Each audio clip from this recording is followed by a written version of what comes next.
Welcome to Silkytreat Channel, easy delicious cooking. On the menu today, one recipe done in 5 minutes. Popcorn.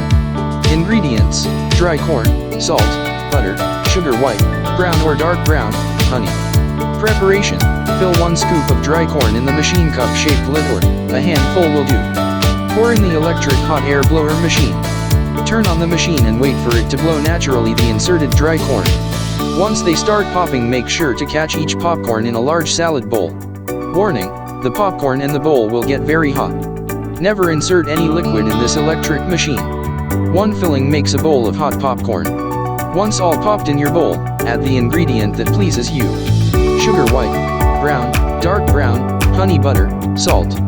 Enjoy this popping tasty popcorn as a dessert or as a drink accompaniment. Enjoy these meals.